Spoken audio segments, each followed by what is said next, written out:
Bacaan dari Kisah Para Rasul.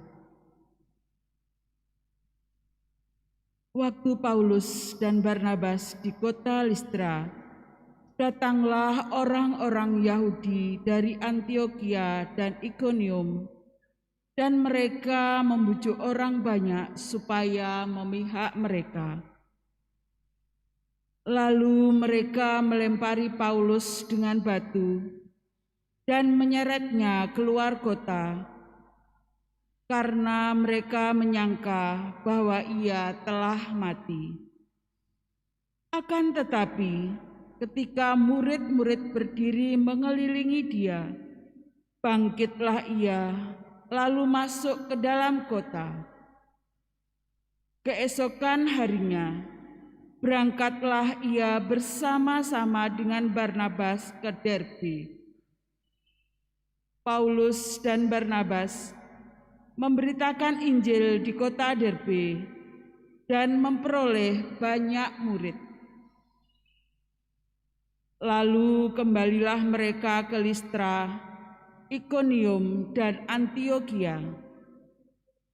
Di tempat itu mereka menguatkan hati murid-murid dan menasihati mereka supaya bertekun di dalam iman. Mereka pun mengatakan bahwa untuk masuk ke dalam kerajaan Allah, kita harus mengalami banyak sengsara. Di tiap-tiap jemaat, rasul-rasul itu menetapkan penatua-penatua bagi jemaat setempat, dan setelah berdoa dan berpuasa, mereka menyerahkan penatua-penatua itu kepada Tuhan, yang adalah sumber kepercayaan mereka.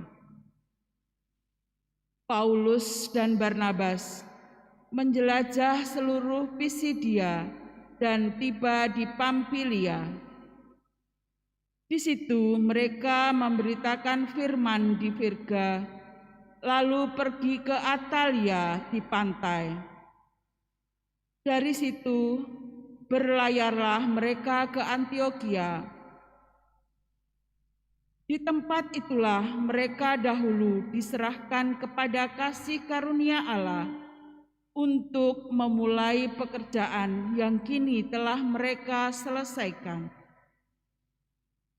Setibanya di situ, mereka memanggil jemaat berkumpul.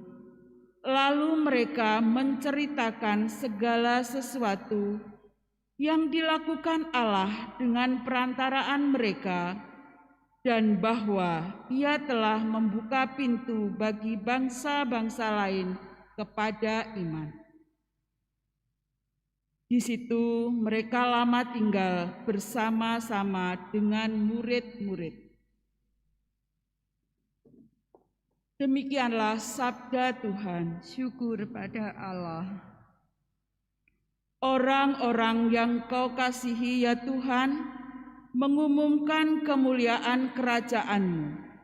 Orang-orang yang Kau kasihi ya Tuhan, mengumumkan kemuliaan kerajaan-Mu. Segala yang Kau jadikan akan bersyukur kepadamu ya Tuhan, dan orang-orang yang Kau kasihi akan memuji Engkau. Mereka akan mengumumkan kemuliaan kerajaan-Mu dan akan membicarakan keperkasaan-Mu. Orang-orang yang Kau kasihi ya Tuhan, mengumumkan kemuliaan kerajaan-Mu. Mereka memberitahukan keperkasaan-Mu kepada anak-anak manusia dan memaklumkan kerajaan-Mu yang semarak mulia.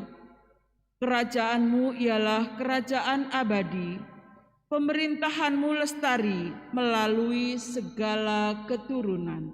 Orang-orang yang Kau kasihi ya Tuhan, mengumumkan kemuliaan kerajaan-Mu.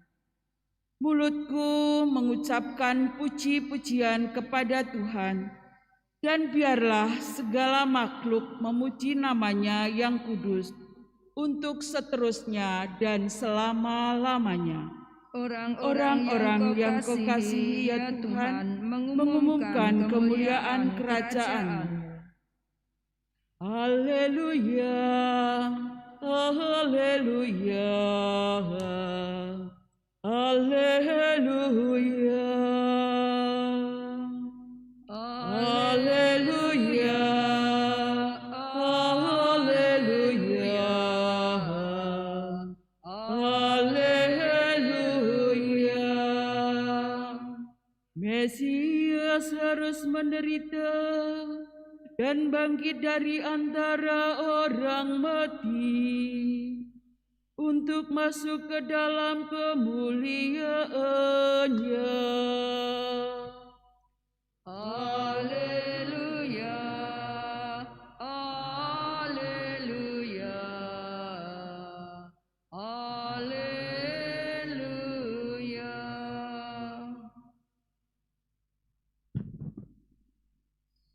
Tuhan bersamamu. Dan bersama rohmu, Inilah Injil suci menurut Yohanes. dimuliakanlah Tuhan.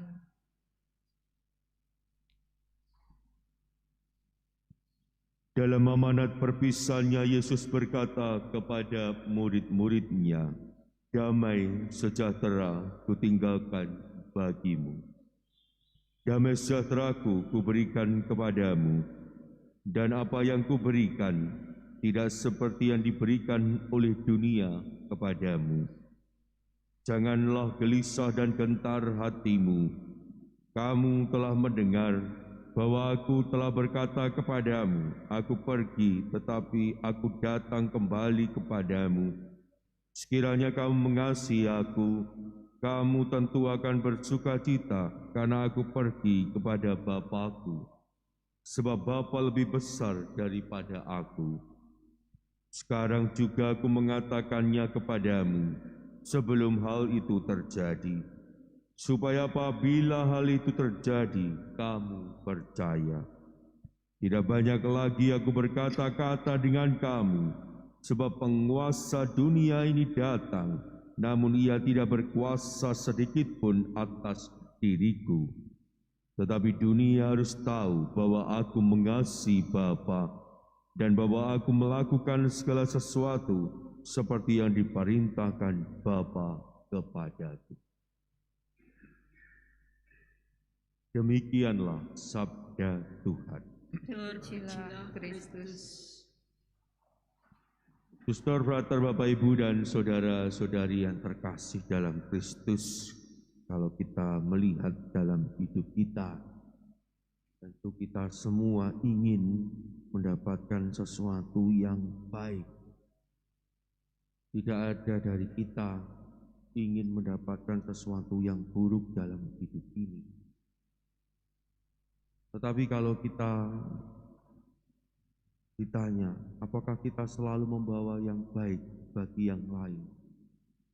Jawabannya, tidak selalu kita ini membawa yang baik bagi sesama kita. Tetapi hari ini Tuhan mengingatkan kepada Anda dan saya bahwa kita dipanggil oleh Dia untuk membawa yang baik bagi semua orang, seperti halnya yang dibawa oleh Tuhan.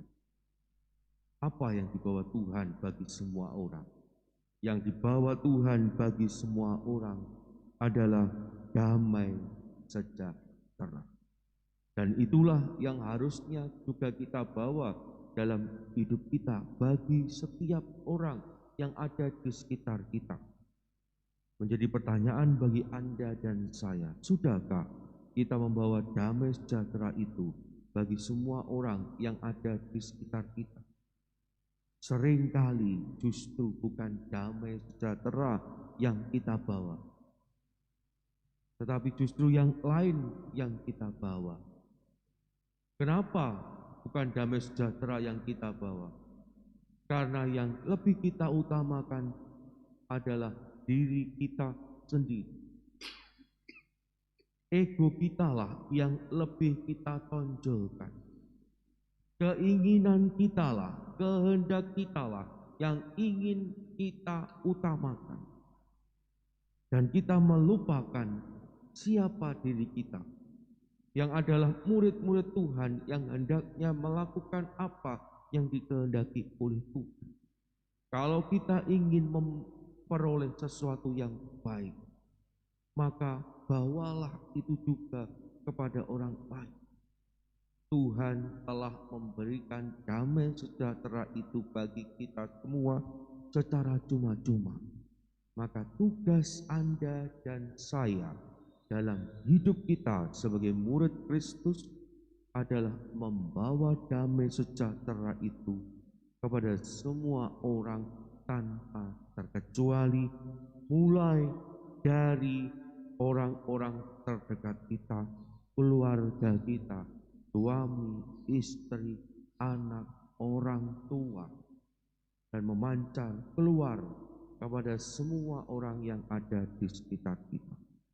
Itulah yang hendaknya kita bawa sesuai dengan apa yang hendak dibawa oleh Tuhan dalam hidup Anda dan hidup saya. Berkat Allah melimpah dalam kehidupan kita. Amin.